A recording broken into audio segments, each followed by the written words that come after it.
Hey everybody, this is Robius5991 here with Online Nights, and today I'm here to bring you another Halo 4 Forge map showcase. So today actually I have another map pack to share with you guys. This is called the Divide map pack, and it has been submitted to us by Canadian Echo, and currently it consists of 2 flood maps. So let's get started. So the first map here is the Divide Town, and it is played with the game type Contagion, and like I said, it has been submitted to us by Canadian Echo.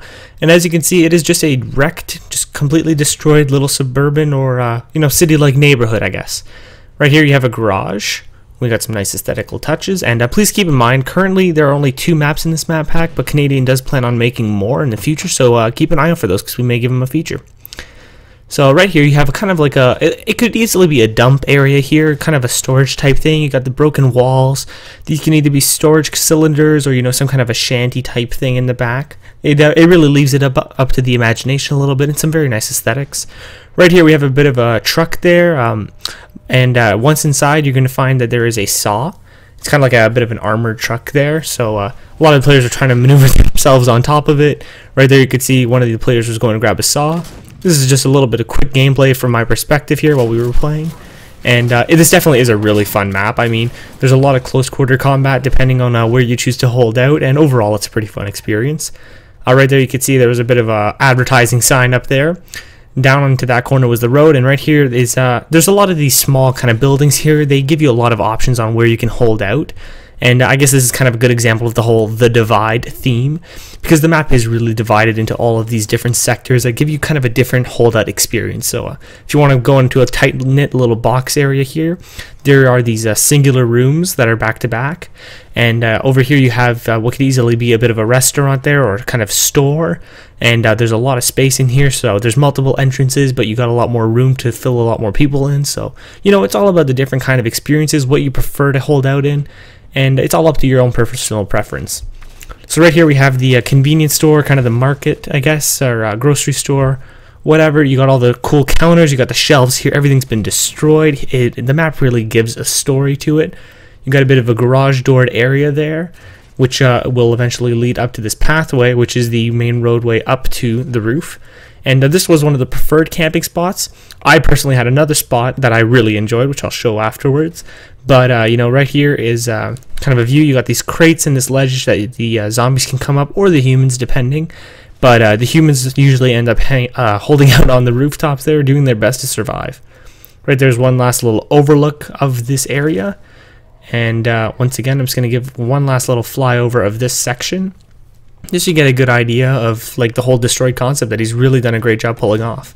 So right here, this is me leading up to my favorite holdout spot. I found it right in the first time I played it, and I've just loved it since then.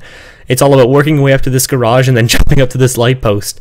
A lot of those areas up there are in soft kill boundary sections, so you want to be careful because you will have a timer, but I happen to find the sweet spot, and you can jump up here. And as you can see, you have a very nice wide range of fire. And once I picked up the saw, I was really powerful position. You can see some other players are up there on the sign. And I was a little worried at first that this was going to be far too campable, because as you can see, I'm really doing pretty well for myself. But the flood do spawn not too far off from me, and with their jump and lunge abilities, like you saw there, it is not really too possible to hold out.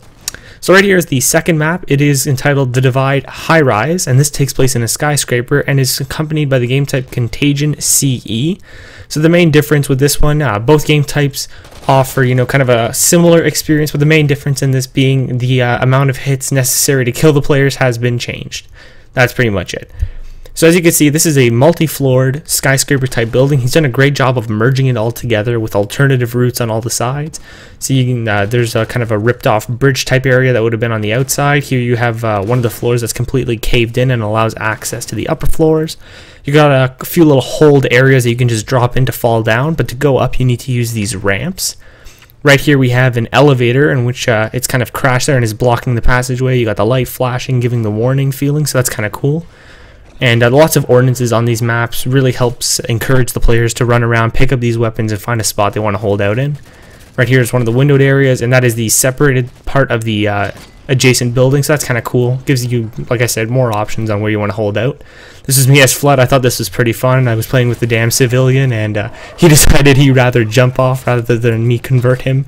So in the end, he did join the Flood, but I thought that was kind of funny. Right here we have the main roof of the building.